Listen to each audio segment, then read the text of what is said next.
of what's going on, everybody. You are now tuned into the planetary headquarters for all of your celestial information. Today, we are talking about the Ultraterrestrials. What's up with these things? Who are they? What's their background? Can I hang out with them? Can I communicate with them? Is this a figment of my imagination, or is this like a real thing I can actually interact with? You know me, Debake the Wise, X Debake the Wise on Instagram, joined by my brothers, Tate Chillip, Taylor Verser, and the Magma's Lord. The Magma Magma Sloth, Lord. the Lord of the Magmas. Um, but yeah, I hope you guys enjoy the ride. If you guys are, this is your first time tuned into the channel, sit back, relax. You will enjoy the show. If you're a regular subscriber, welcome back. Sorry we haven't been around for the past couple of weeks. We have been traveling around to different alien conferences. We just recently got back from speaking at the alien event, Biomed Expo Cosmic Command in Las Vegas. It was pretty cool. We had our little speaking session.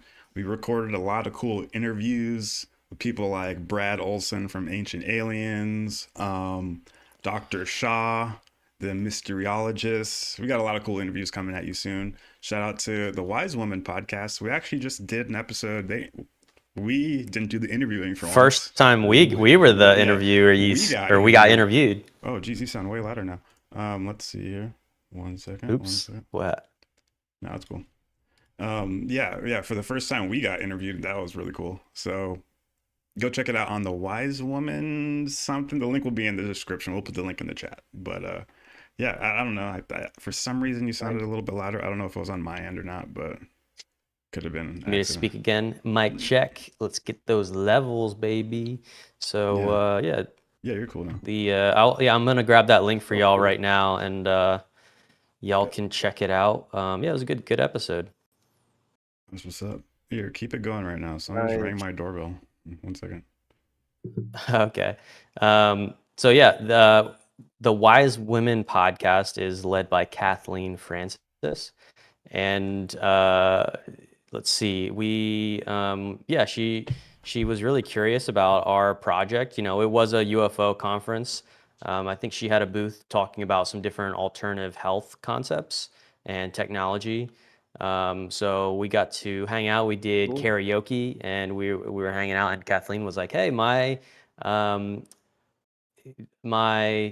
guest for the Tuesday recording that I needed to drop and record dropped out. So would you guys like to, do an interview?" And we were like, "Definitely, let's do it." So we get into a lot of different like star seed concepts, cosmic philosophy. What is the mission of Planetary HQ and the Legacy Foundation for Human Progress? So it's a good episode. Some of the audio, I expected them to mix it a little bit better. We record the files and we send it to them, but it's still listenable. So I dropped that in the chat. Nice. But D-Bake is back here. I'd like to kind of get into a little bit more. Maybe I feel like we should kind of preface the ultra-terrestrial thing, and give a little bit more background to this for the viewers. Yeah, so what is an ultra-terrestrial? So, right, yeah. So let me look up how this is kind of officially defined here, because my concept right now, when people say ultra-terrestrials, it's that there's a group of aliens that I guess live here, and they live on the planet to the point where they're not coming from somewhere else. Where the UFOs, the aliens, are actually coming from here on Earth somewhere. Now, I guess the question is like, did these aliens originally come from somewhere else, and now they've just been living here for thousands of years, and now they're kind of like, I guess they're not extraterrestrial anymore? Okay, so the definition, I guess, is, ultra-terrestrial describes entities or intelligences that are not all extraterrestrial in the conventional sense. They're not from another planet in our physical universe. Oh, maybe this is about they originate from other dimensions, planes of reality, or aspects of Earth itself. Yeah. So it said also they're said to manipulate perception, time, and space, appear as UFOs, cryptids, or other phenomena depending on the observer's expectations. So that actually does reveal a little bit there, and that does very much connect to a group of ultra-terrestrials that we discovered and want to present to you, because this is Forbidden Scrolls, baby, and the world does not know about this. This is a new group of a new storyline, and we got the Midway creatures. So yeah, do you guys have anything to intro about ultra-terrestrials? Yeah. Uh, when you say the word ultra terrestrial, it's a lot of people don't kind of know what that means. It's a different type of extraterrestrial, is an interdimensional, but like you said, yeah, it's a being that resides on Earth or is from planet Earth, but is not human. So that's, I guess, the general definition for it. It really reminds me of like what the law of one, the law of one, the law of one actually speaks about the Urantia book. And in it, it says in session 1430, the questioner says, the Urantia book, which I haven't read, who gave that? And then Ra says, I am Ra. This was given by a series of discarnate entities of your own earth planes, the so-called inner planes. This material is not passed by the council. So that's Ra, an extraterrestrial, saying that the Urantia book was given to us by beings of our own inner planes. So I guess you could classify that as ultra-terrestrials or Ultra-terrestrials, yeah. Ultra-terrestrial. beings that are from planet Earth but aren't humans. But I guess you could call them citizens or permanent citizens. They're always here. They don't live. They don't Immortals. die. Immortals, good way to put it. Immortal.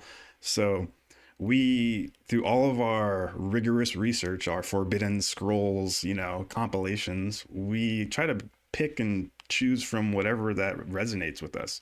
And along our journey, we found a book called the Urantia book. If you're familiar with the channel, we talk about it all the time.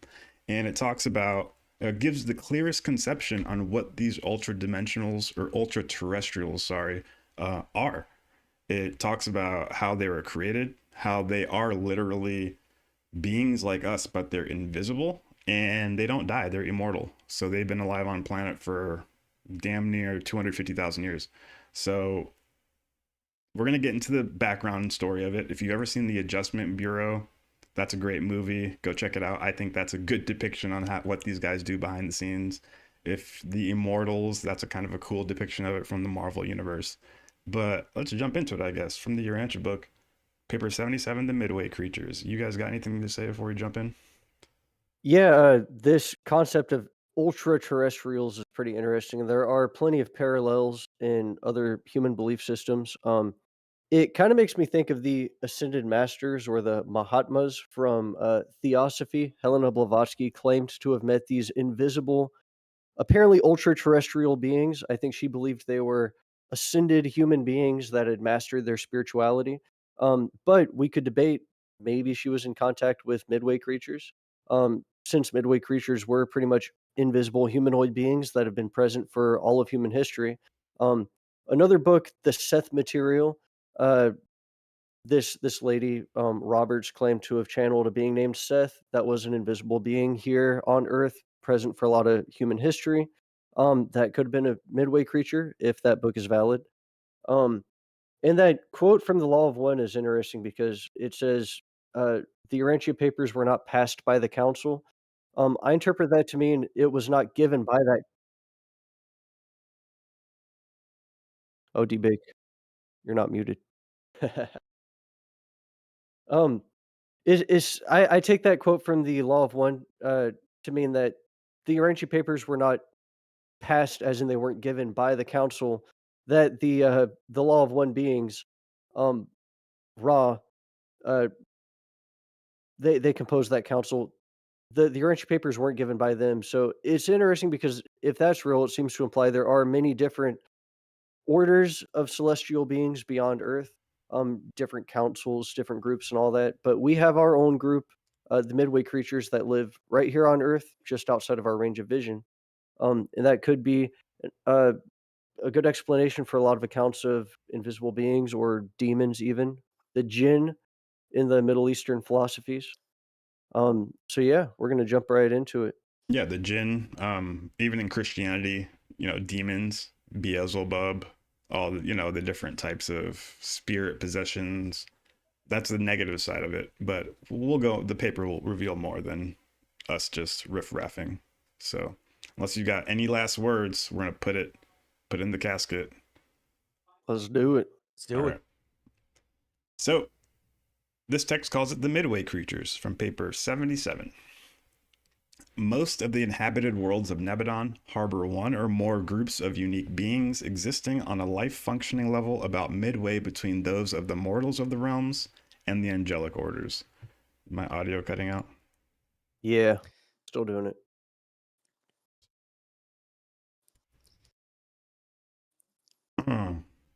They appear to be an accident of time, but okay, 1 second. Most of the inhabited worlds of Nebadon harbor one or more groups of unique beings existing on a life functioning level about midway between those of the mortals of the realms and of the angelic orders. Hence are they called midway creatures. They appear to be an accident of time, but they occur so widespreadly and are so valuable as helpers that we have long since accepted them as one of the essential orders of our combined planetary ministry. On Urantia, there function two distinct orders of midwayers: the primary or senior corps, who came into being back in the days of Dalmatia, and the secondary or younger group, whose origin dates from the times of Adam. Nice. Is my audio cutting out or no?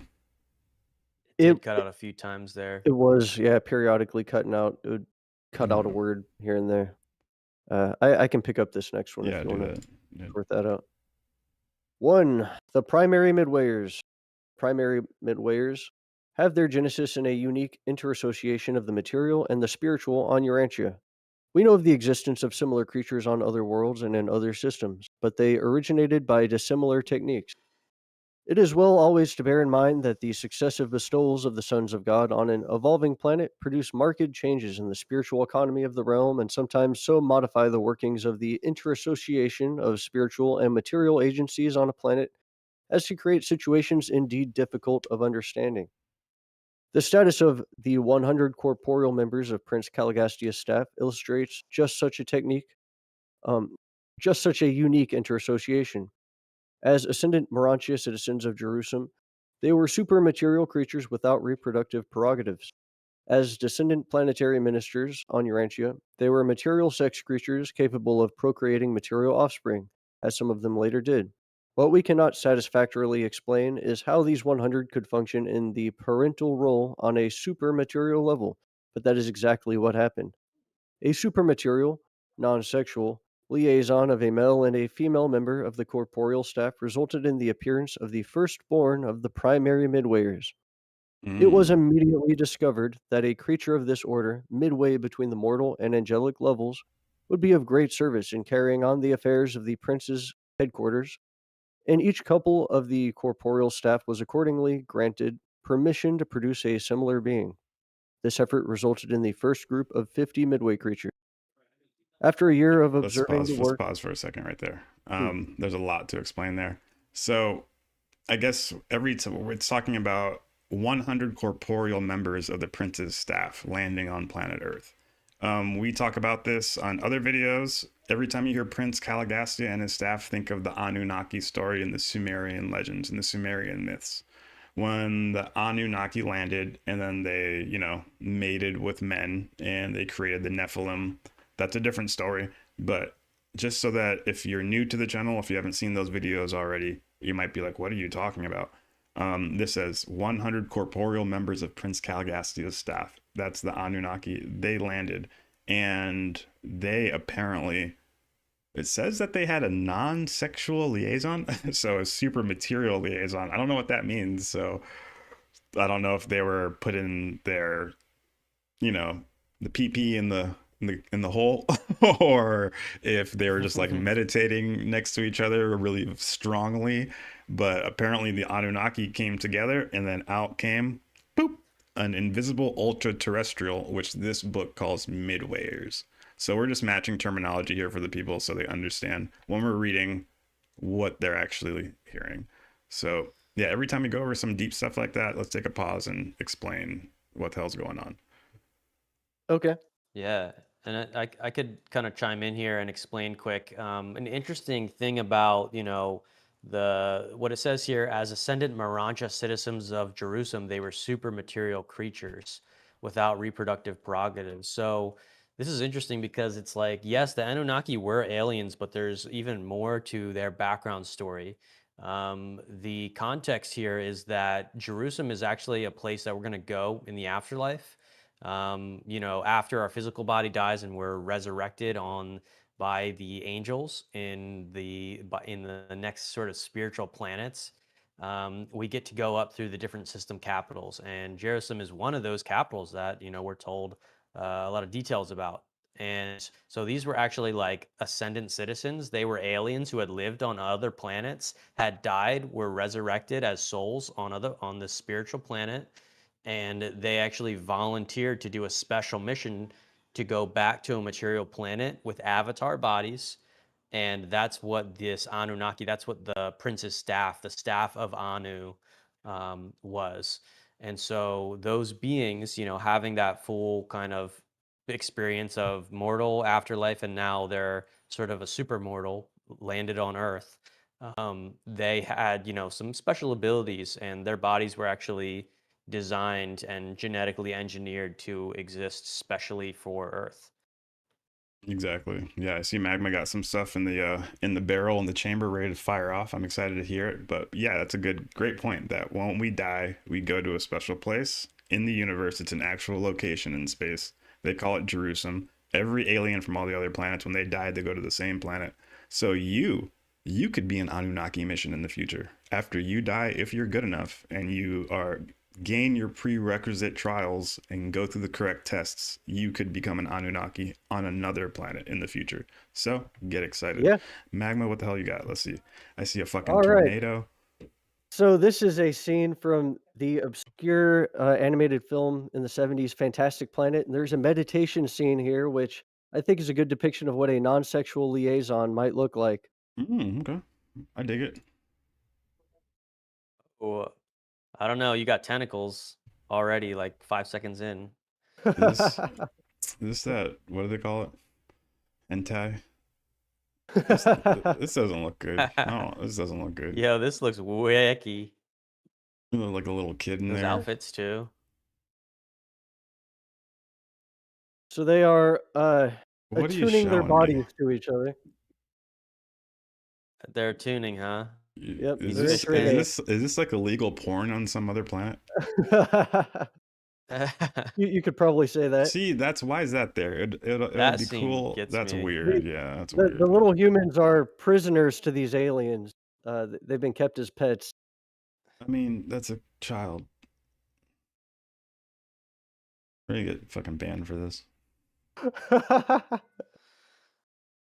Yeah, so they end up doing this, going through this whole thing, and Oh. then they eventually create these orbs. Yep. And they've basically created these new beings that lift off into the sky through their non-sexual liaison. Kind of like Midway creatures. Could have been inspiration for this very strange scene. All right. Well, You we are got the hot fucking chaff. wild, dog. That's There you go. not even you, because you didn't create that. Whoever created that. That's what it looks like. Yep. Okay. Yeah, I haven't honestly I never thought of it like that either. That's a good, thank you for that. Now I can use those images in my journey. That's right. Now you can visualize what it probably looked like for them. Thanks. Okay, so once you die and go to Jerusalem, which I think's on the left star of Orion's belt, you will do exactly what Magma just showed in that little music video. So get excited. How exciting is the cosmic career look? If it's anything like that, dude, I might say, you know what, I'm good. I don't want to do anything to do with little children and shackles. All right, you want to keep reading? All right. So, after a year of observing the work of this unique group, the Planetary Prince authorized the reproduction of midwayers without restriction. This plan was carried out as long as the power to create continued, and the original core of 50,000 was accordingly brought into being. So A period of 50,000. 50,000 midway creatures, Yep. 50, primary midwayers. Yep. A period of 1/2 year intervened between the production of each midwayer. And when 1,000 such beings had been born to each couple, no more were ever forthcoming. there is no explanation available as to why this power was exhausted upon the appearance of the 1000th offspring. No amount of further experimentation ever resulted in anything but failure. Gives me chills for some reason. These creatures constituted the That intelligence video core. gives me chills. Right? Kind of eerie. These But wait, creatures what gives you constituted. chills? The fact that the power was exhausted make more upon than 50,000? 1,000. Yeah, yeah. The fact that 50,000. So that's what 50 couples, 50 groups. So what 25 beings, 25 males and 25 females, I suppose, as a couple creating 1,000. If I'm getting that math right, something like that. No, I guess it would be 50. Yeah, 50 males, member. 50 females is the 100 staff. Okay. Uh, each can create 1,000, so that's 50,000. And something to do with when it gives that hint that the spiritual economy has changed whenever super material beings touch down and land in this world. Um, it creates this energy potential there. It kind of makes sense. Like you close a Yeah. circuit between two potentials, and energy is able to flow. For whatever reason, when they tried to conceive, it happened somewhere halfway between their plane and our plane, and that's where we get these beings. And something about the energy charge, it was just depleted after that amount. But yeah, that's pretty mysterious. Yeah, it is Definitely. interesting to contemplate that, how beings themselves, when they arrive, if they're high enough, it actually changes some electromagnetic gravitational charge that the planet has, like a battery. You know, like it changes the polar, it adds to it in some way. So very interesting. Yeah, it's like for guess- each couple, there is a voltage, um, uh, and a potential, and it's yeah, just like a battery getting exhausted. Like they use up that charge. Yeah, the thought that I have is like, so the Morantia body is, for context, is a sort of super material. It's actually in between like true spirit energy, pure energy, and the material realms like animal bodies. So there's this whole phase that they call Morantia, and so these beings have like basically fully developed Morantia energy bodies.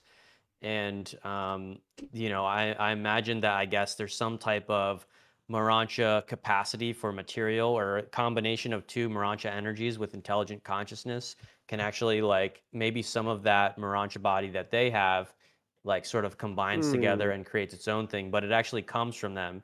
Similar in a way symbolically that like like when DNA combines but then it grows out biologically. Well, this is more of like maybe some type of Morantia power reserve within each of the staff members, and they sort of max out a capacity because it comes from, maybe it comes from their own energy body rather than the Earth itself. That That's was how I was picturing it, of why it would cap out. yeah, that's really Yeah, that interesting. makes sense. That makes sense. I've always kind of dwelt on this paragraph here, this couple of paragraphs, because I feel like there's something very mysterious here about the nature of conception. I mean, like when you conceive a life, there is some kind of implantation of another soul, another personality, even though the biological process unfolds in the body and in the womb to create another life. Cells are dividing and all that. And that's following, the life patterns made by the life carriers, these very It's clever crazy. machines that can self-replicate. But it's almost like what's happening here is that process of conception without the material womb, because the corporeal staff were put in these material bodies that look like humans, but they're not like fully evolutionary human. So they get that, like that spark, that injection of another personality, but there's no body. So some like astral body is created instead, just flashed fully into form, I guess, following their form somehow, their oral body, something like that. It almost seems like the spiritual dynamics behind conception, in a weird way, follows like the laws of thermodynamics on how energy can't be created or destroyed. It's like Yeah. it's a closed system amount. So I'm wondering about that now. Now I'm thinking about humans. We can't max that out, right? Like, why is there a cap to that and not a cap to us maxing it out? Obviously, because we're different. Well, we We're can not going to though. figure it out, We kind of can we? can, What? because the Has anyone proven biology, that? like, well with Has human anybody conception, proven that? like there's there's a lot of energy that it takes to actually that while the baby is growing, that it actually does take that energy from, from the mother, and it's there's a symbiotic, thing going on there. And so it does cap out, the biology caps out at different age ranges. And so I guess likewise, the energetic capacity of the Morantia body can only support so many like sparks. Like it's like I don't know, it's like some sort of like starting a fire, but like the battery charges is some sort of reserves, and it uses the Morantia body is not unlimited. Only the spirit body is like truly unlimited energy with the divine Yeah. spark. But they haven't fully tapped that yet, and they actually left their divine sparks on Jerusalem, which is a separate topic. So they're sort of they got that super material body, but it has limits. Yeah, But it's yeah, it's interesting fucking to weird, note dude. that half a year had to go by between the creation of each being, so they did have to kind of recharge a little bit. And then, I mean, Oh wow, we you're can't right. really say like, oh, they only had 1,000 kids. That's the limit. I mean, I don't think any human couple on Earth has had 1,000 kids. So we probably, maybe if we live forever, maybe 1,000 kids is our limit. But Well, that limit is set so high, we can never really achieve that in a mortal I'm lifetime. thinking of it less as one person's kids and more about like the amount of spaces a specific species has to take up on the planet Earth, because Good like point. it's weird. We have to also note that so they maxed out at 50,000, but for some reason later in the chapter, Adam's son is able to create secondary midwayers, and they actually cap out too. So it's almost like there are two different species that have two different cap numbers. So now I'm throwing humans in the mix. Do humans have a cap for how many humans can be created before we like no Oh, more babies can get born? I don't yeah, it was on the I don't Georgia You mean know. on the Guidestones. individual level or the group level? Like on the group level, like on a group Yeah. level, like Okay. if we hit a population number, does it like exhaust? Or can we just keep going? I mean, even if there Right, was none of right. that, we could pretty much have sex until like we're shoulder to shoulder from continent to continent. And at that point, it would be Yeah. capped out. Like we wouldn't have But any more room for I anybody. guess the difference is that the staff, there was only 100 staff members. They weren't adding staff members. Yeah. But with humans, we're always adding more humans who can then that they procreate down the line. Yeah, yeah. That's where the Yeah, I'm catch inclined to 22 is. They're Yeah. not creating their own being. They're creating a separate being. They're not So yeah. they're creating not adding new to their own Anunnaki. numbers. They're not It's adding a to their own separate numbers. thing. Yeah. Yeah, They're yeah, I'm creating So a humans got a derivative. loophole. We like create our own and then recreate. We can create our own. We got like a yeah, loophole. self-replicating. A loophole or a prison. Yeah, me too. Fun thought experiment. All right, let's keep going. All right. So, Hope you guys these are enjoying it creatures so far. Hit that like button, hit that subscribe button. oh, please do. These creatures constituted the intelligence core of the prince's administration. They ranged far and wide, studying and observing the world races and rendering other invaluable services to the planet, to the prince and his staff in the work of influencing human society remote from the planetary headquarters. This Hey, regime what the continued. fuck, dude? That's us. This, yeah, right. Planetary HQ, Right from planetary remote from the headquarters, right planetary there. headquarters. It's if you Um, guys haven't figured out by now, that's where the name comes from. Yeah. it looks like they were the first intelligence agency. They were basically spies, going out to Mm, other nations and blending in because they were yes. invisible and bringing That's back why you need to intelligence. see the Adjustment Bureau. That's what it's all about. Like invisible Oh, beings that are an intelligence gathering agency who can like go through walls and oh, they're in the secret and they're trying to like line up timelines to make sure shit happens. It's pretty cool. okay. Make sure certain people meet other people in order for this to happen. Like it's really This cool. regime, this regime continued until the tragic days of planetary rebellion, which ensnared a little over 4/5 of the primary midwayers. The loyal corps entered the service of Melchizedek receivers, functioning under the titular leadership of Van until the days of Adam.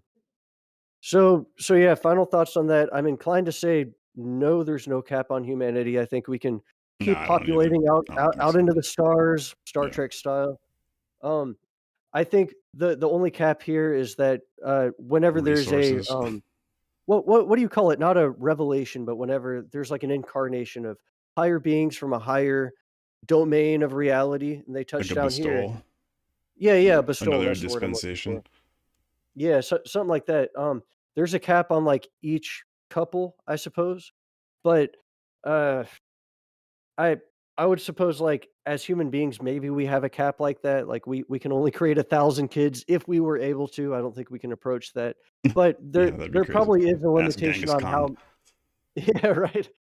There probably is a limitation though on how many like pistols you can have like that of like because it seems like the secondary midwayers, um, I don't know if they're like stepped down to a degree or something like that. Like you can only inject high celestial beings that have reproductive prerogatives on Earth.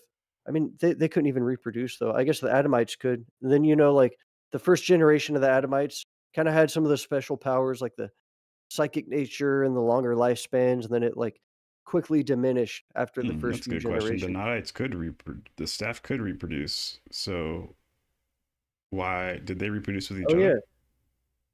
So they found a little secret non-sexual liaison No, on but top like, of didn't the they regular. started having sex with humans I think you're right because later? that was The the Nephilim. the Nephilim came into the daughters of men kind of So thing. did they ever mate with themselves? I guess so. Like, just regular, like have babies? I don't know. I never really thought that question in my head. Hmm. Keep reading. So right here it says that they were made 500,000 years ago, around there, and then upon the rebellion 250,000 years ago, 4/5 of them went to the bad side. So four That's a fifths of the lot. ultra-terrestrials went to the evil side, the side that lined up against God and the cosmic government. So that is 40,000 demons. 40,000 demons. Lucifer rebellion created 40,000 demons.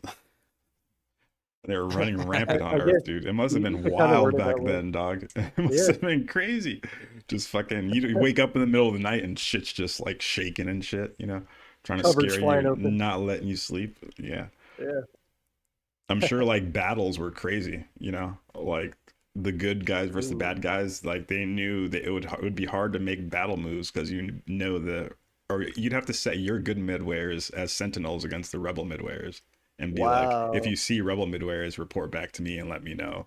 So like it'd be fucking a whole different dimension of Or warfare. I had this thought that like all the rebel midwares would like create their own civilizations and act as like little Yeah, gods I could and see try that. and then they would like pit against each Ooh. other. That Yep, would be that they're would be playing it. chess with their brothers, their other midwares, and they're Oh like, shit. all right, Yeah, we're gonna fight wow. on Dude. Tuesday. I could Bring your see guys that and I'll for bring my sure. guys. That's probably why Dude, there's could so many different gods and throughout ancient civilizations. right? Every town had their own god, And remember? all the Greek stories of like the gods battling and Yo, I Whoa. guarantee like they're gonna play God on their small level. Like, okay, rebellion, this is Mhm. my planet. I'm gonna be Because the that is the god. rebellion. Yeah, Yeah. I'm gonna create my own little town based off I guarantee you I could do it better than that midware. Damn. That's Wow. fucking Yeah. crazy, That fool. that makes sense. What if that is why, like in the Old Testament times, you do have every tribe has their own god and they're all Yeah, competing. And to what if see that is who's yeah, what the like better. Elohim. freaking Baal is? Oh my god, dude. I'd put my money on it. That's what's up for sure. That I seems to think make the we even most get told sense. that Beelzebub is Is a was one of rebel these midwear. midwares. That's like Uh-huh. a name drop from the Bible that is one of these demons. And yeah, this is the whole backstory. And they're not actually like, look, they're not a demon is not different from a good rebel midwear. They just have a free will choice on what they're going to use their time doing. And a lot of them kind of went wilding and really did their own thing and did not sort of work with all the cosmic beings to play nice per se. So it was basically a free for all, and that's what we call But demons. But I could see how it'd be some fun of from them their might point be of view though. reformed. I don't know. I could see Yeah, how it'd be fun. yeah, I could see it. Like who can create the best tribe or civilization compared to my They're brothers literally and sisters? it's Like, the computer Yeah. game Civilization. yeah. They're It's like the doing computer that. They're game Yeah, living they're playing like civilization. forever and just like Yeah. civilization. Right. Like, oh wow, you see what Zeus is doing over in the Mediterranean? Wow, he's killing it over yeah. there. Zeus was a midway. Yeah, you're Dude, nobody. freaking You have a little bush tribe. You have They're like 12 people who believe in you. and they I try can and see that. create like seers that can like kind of perceive them and so that they can get messages through and have more direct contact. Hmm. A whole priest class to help rule Ooh, because it they must talk have to the been seers and then the wild. seers rule the people. Wow. Yeah. Moloch was a midwayer, confirmed. And you know how J.R. Tolkien says that the Lord of the Rings wasn't written. That was a real vision that he got of a past came to him. stage of Earth. Yeah. And maybe that was like the Rebel Midwayer days when it was all like, wizards and mystical shit. Like it was just Sauron crazy, was free for was a all. wizard. Sauron was a Sauron was a midwayer. midwayer. Huh. I like it. I like where we're going. All right. Have I been cutting out at all, or can I try to read? Occasionally, but it might be fine. All right. Let's try it out. Let me reset it one more time. For Tolkien. All right. The Night Race. While this is the narrative of the origin, nature, and function of the Midway creatures of Urantia, the kinship between the two orders, primary and secondary, makes it necessary to interrupt the story of the primary Midwayers at this point in order to follow out the line of descent from the rebel Midwayers of the corporeal staff of Prince Caligastia from the days of the Planetary Rebellion to the times of Adam. It was this line of inheritance which, in the early days of the Second Garden, furnished one half of the ancestry for the secondary order of Midwayers. All right, so now they're delineating two different things, right? Yeah. So we just heard the story of the primary Midwayers that were made by the Anunnaki. And now we're going to get into the story of the secondary Ultraterrestrials, or the secondary Midwayers, who were made by Adam and Eve, who landed 47,000 years ago? 40,000 years ago, 37,000 years ago, 40,000 years, yeah. So they landed about 37,000 years ago. So Anunnaki landed 500,000 years ago. Adam and Eve landed 37,000 years ago. They're both ET races. I can see my vocals cutting out a bit, but whatever. Yeah, They're it's both cutting out kind of a lot. Yeah, they're both ET races, and the primary Ultraterrestrials came from the Anunnaki, and the secondary Ultraterrestrials came from Adam and Eve. So just getting the people back online. I guess if I'm cutting out, you want to read? Yeah, definitely. And I'm not sure what settings you're changing, but you could just like go, instead of going through your voice meter with the compressor, you could just give it the direct Scarlet signal as instead of going through Yeah. anything else, to cut out any possibilities. So, all right. So the physical members of the prince's staff had been constituted sex creatures for the purpose of participating in the plan of procreating offspring, embodying the combined qualities of their special order, united with those of the selected stock of the Andon tribes. And all of this was in anticipation of the subsequent appearance of Adam. So Anunnaki basically did have, they had the sex organs because they were planning to procreate with a couple different tribes. Because they also knew that the Adam and Eve mission was going to come down, which Adam and Eve were a different type of celestial extraterrestrial, right? So the life carriers had planned a new type of mortal, embracing the union of the conjoint offspring of the prince's staff with the first generation offspring of Adam and Eve. They had thus projected a plan envisioning a new order of planetary creatures whom they had hoped would become the teacher rulers of human society. Such beings were designed for social sovereignty, not civil sovereignty. Hey. But since this project, we'll break that down. But since this project almost completely miscarried, we shall never know what an aristocracy of benign leadership and matchless culture Urantia was thus deprived of.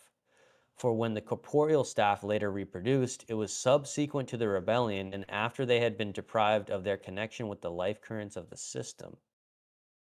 Damn. A lot to unpack there. Hopefully my audio sounds good for a tiny bit, but yeah, that's a lot right there. So like I said, Anunnaki versus Adam and Eve. The best Hollywood movie coming out soon. Before we die, we got to make it.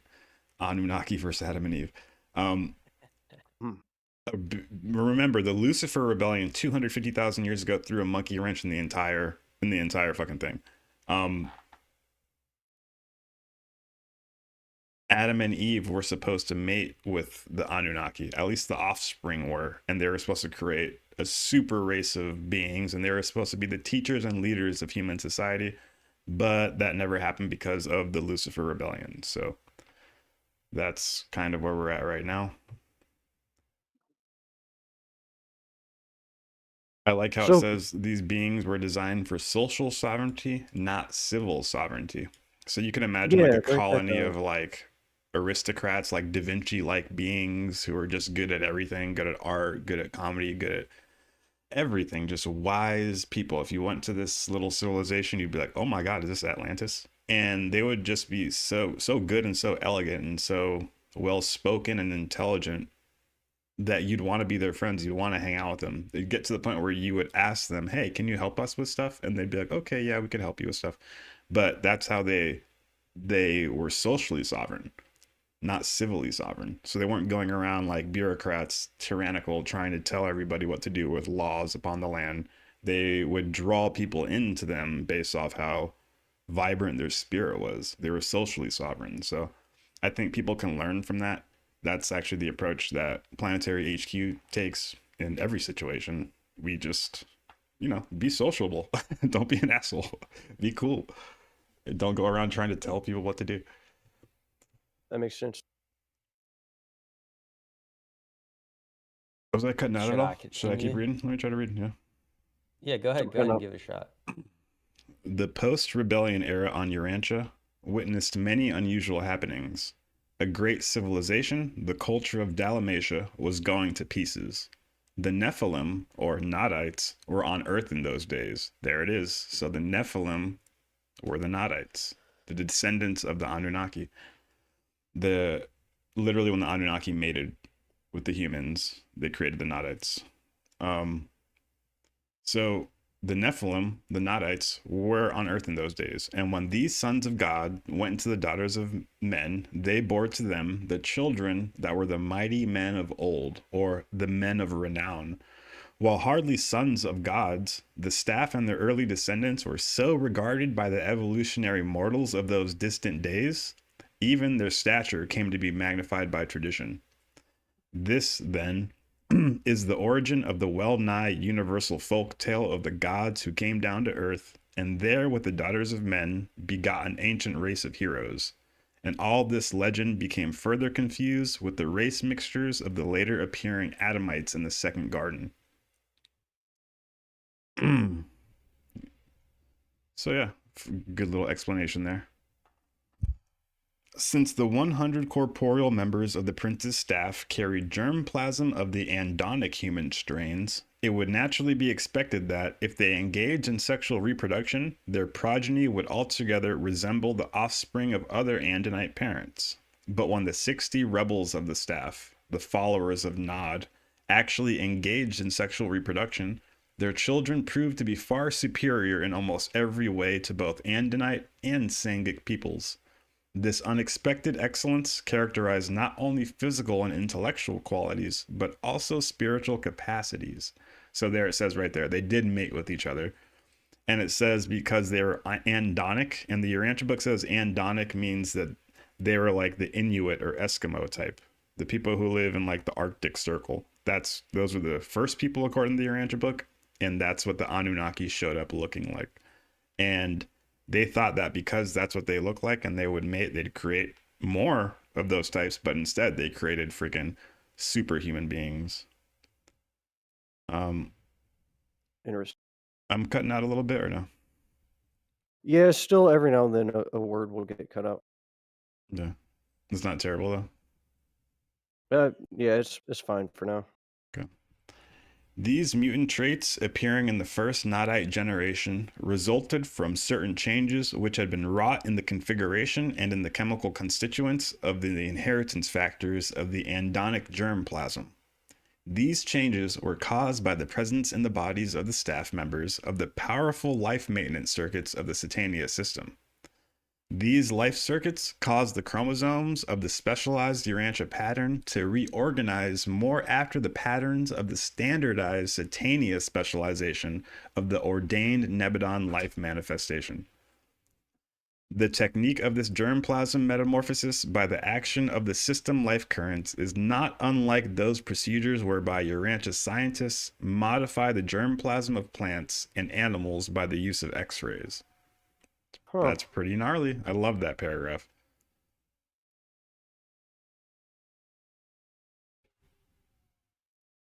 Yeah, you want to talk about it for a second? I want to bring something up. Yeah, that's interesting. So these life circuits cause the chromosomes of the specialized Urantia pattern to reorganize more after the patterns of the standardized Satania specialization of the ordained Nebadon life manifestation. So it's almost like because they were in these, they were kind of entrained in these powerful life maintenance circuits of the Satania system. It uh, it calls their what I think about is the secret society of Hawaii, the Kahunas. They talk about the shadow body, and they visualize that's this invisible kind of oral body encasing your material body, and your material body is reflection of that shadow body. And when you heal, like you get a cut, some kind of wound, um, your material body is reorganizing to reattune with your shadow body. And so, likewise, and this makes a lot of sense. If there's some legitimacy to that, it explains miracle healings and stuff like that. Mind over matter, the fact that your physical body can kind of reorganize itself to this invisible pattern, this higher spiritual pattern of your body. And so this seems to be implying that um, because these Nodites, at least the first generation, um, they were kind of entrained in this life maintenance circuit of the Satania system, their bodies were actually kind of modifying themselves more into a higher pattern of reality. So I guess that gave them uh, it gave it gave them a physical and intellectual and spiritual edge over the rest of the humans at the time. Hmm. That's pretty dope. I was looking for a. Well, I actually think I found it. Wow. It says from the Keys of Enoch, key 304. Then ultraviolet light sensitivity will have a special reprogramming function with our DNA. It will establish a recombination of the elements of the life chemistry. Contrary to what present-day geneticists feel, the ultraviolet radiation will be controlled and will not destroy the sensitive genetic code. It has already been postulated that the ultraviolet radiation, when applied to the DNA at specific intensities, causes thymine to dimerize. I would be lying if I told you I know what that means. The dimerization of thymine. This causes the hydrogen double bonds to break down and create a cyclobutane ring between the dimers. In consequence, a bulge arises which does not allow the DNA to bind or transcribe. It causes the DNA to become unrecognized to the preliminaries of its basic activity. However, it has also been found that a photoreactive enzyme plus one photon of visible light breaks this bulge and allows for the proper coding to take place. The recombination model is necessary in the development of a replication model, which is the key to the arrangement of genes on chromosomes for the control of biological aging and degenerate changes during our species Oh, evolution. So it talking okay. about doing electromedicine and light surgery, that kind of stuff, like Wow. using x-rays and radiation in order to alter the way that gene DNA expresses itself. So kind of like what it's saying here, like, right, like the life patterns start, the chromosomes start reorganizing based off of a different. And then it says similar to the technique where Urantia scientists modify a germplasm of plants and animals by the use of x-rays. Okay, that checks out. That's a really interesting passage you just read. Yeah. I looked it up just for clarity. Dimerization in chemistry, dimerization is the process of joining two identical or similar molecular entities by bonds. The resulting bonds can be either strong or weak. Many symmetrical chemical species are described as dimers, even when the monomer is unknown or highly unstable. So imagine like two identical molecules kind of mirroring each other. Thymine. It says thymine Yeah. dimerization. Yeah. So thymine dimerization, that makes sense. Okay. And it seemed like what you were describing is in relation to gene expression in the like extension of life, and that would explain why the Nodites were able to live considerably longer, at least in the first few Yeah. generations. So maybe their DNA was more receptive to different cosmic rays. That's what they mean by the Satania life's powerful life maintenance circuits. That their DNA is probably getting activated by different cosmic radiation from different star systems, and it's causing their DNA to replicate upon that pattern. Okay. And it says the dimerization of thymine from the quote I just read. Remember, thymine is GATC. Those are one of the 4 letters that creates all DNA. It's like guanine, thymine, cytosine, and adenine, something like that. Yeah. But yeah, it's cool. All right. Thus did the Nodite peoples arise out of a certain peculiar and unexpected modifications occurring in the life plasm, which had been transferred from the bodies of the Andinite contributors to those of the corporeal staff members by the Avalon surgeons. Avalon surgeons. Surgeons from a different star system. Hell yeah, I'm cutting out a bit, so if you want to take it over. Yeah. I am really curious if you have anything on this to clarify what Avalon really is. I might have Avalon to look into is it. the next local universe from Nebadon. Okay. So a different Michael son with a universe with their own Jesus, if you will. um, they sent surgeons over to Nebadon to help with procedures because we didn't have experience. That's what Oh, it said. That's what interesting. it says in Okay. the Adam and Eve papers. Or Okay, wow. the Anunnaki papers, sorry. That when they land, Yeah. when the Calgastia lands and takes the germplasm out of those 100 candidates. Oh, It thank you for mentions, yeah, clarifying the that. Avalon surgeons were there to oversee the process because they had experience. Okay. All right, so continuing, it So will be if you're recalled good that at what you do, another universe might give you a ring, be like, "Hey, man, we need your help and your experience," and you can fly, yeah, get a free trip to another local universe. that makes a lot of sense. It goes to show the kind of the work that's done by these celestial beings and how that they are probably busy doing work all over the place on all these inhabited worlds scattered across the starry realms. They get experience, and then they can help out the less experienced celestial beings, which is a really cool concept to me. A being that's thousands of years old but still gaining experience on the job every day. Yeah, especially on planets like Earth. Yeah. It will be recalled that the 100 Andinite germplasm contributors were in turn made possessors of the organic complement of the tree of life so that the Satania life currents likewise invested their bodies. The 44 modified Andinites who followed the staff into rebellion also made it among themselves and made a great contribution to the better strains of the Nodite people. These 2 groups, embracing 104 individuals who carried the modified Andinite germplasm, constitute the ancestry of the Nodites, the 8th race to appear on Urantia. And this new feature of human life on Urantia represents another phase of the outworking of the original plan of utilizing this planet as a life modification world, except that this was one of the unforeseen developments. The Pure Line Nodites were a magnificent race, but they gradually mingled with the evolutionary peoples of Earth, and before long, great deterioration had occurred. 10,000 years after the rebellion, they had lost ground to the point where the average length of life was little more than that of the evolutionary races. When archaeologists dig up the clay tablet records of the later day Sumerian descendants of the Nodites, they discover lists of Sumerian kings running back for several thousand years. And as these records go further back, the reigns of the individual kings lengthen from around 25 or 30 years up to 150 years and more. This lengthening of the reigns of these older kings signifies that some of the early Nodite rulers, immediate descendants of the prince's staff, did live longer than their later day successors, and also indicates an effort to stretch the dynasties back to Dalmatia. The records of such long lived individuals are also due to the confusion of months and years as time periods. This may also be observed in the biblical genealogy of Abraham and in the early records of the Chinese. The confusion of the 28-day month or season with the later introduced year of more than 350 days is responsible for the traditions of such long human lives. There are records of a man who lived over 900 years in quotes. This period represents not quite 70 years, and such lives were regarded for ages as very long, 60 years and 10, as such a lifespan was later designated. The reckoning of time by the 28-day month persisted long after the days of Adam.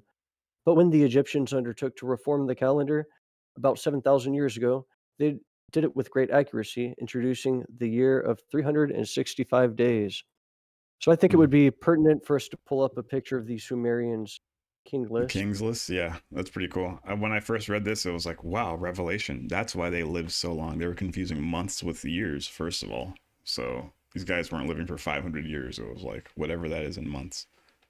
I'm really glad they explained that. Uh-huh. Yeah, here I'm sharing my screen. But I guess when you get back to the really earlier times, I guess it might say that they only live like 150 years, which probably is true. Like, yeah, yeah, here you can see a transcription of the tablets that were found.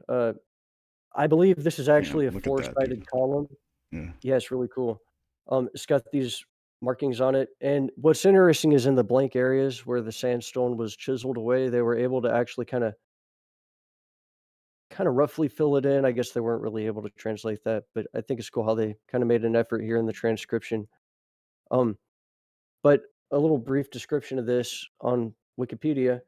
Um, it was or okay, so the Sumerian King's List or Chronicle of the One Monarchy is an ancient literary composition written in Sumerian that was likely created and redacted to legitimize the claims to power of various city-states and kingdoms in southern Mesopotamia during the late third and early second millennium BC.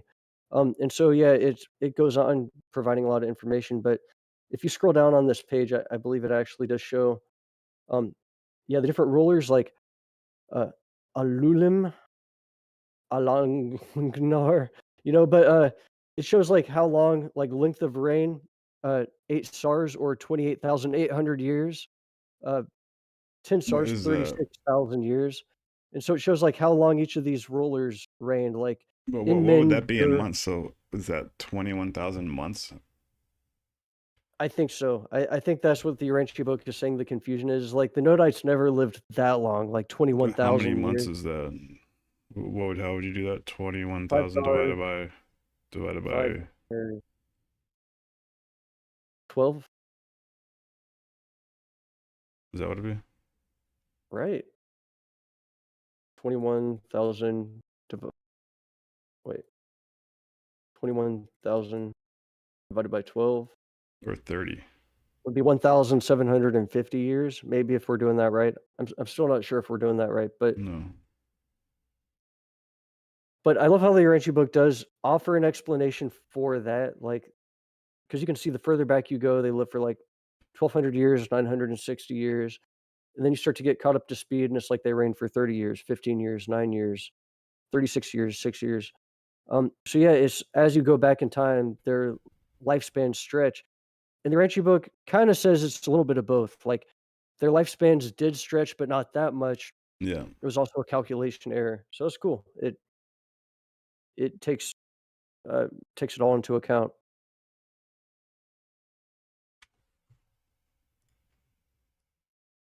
Space beings, All right. space gods. But yeah, honestly, I think we could call it quits here and pick it up next weekend. Yeah, that sounds good. Well, hope everybody enjoyed the show. Sure. We lost Taylor. He got sucked out to another portal.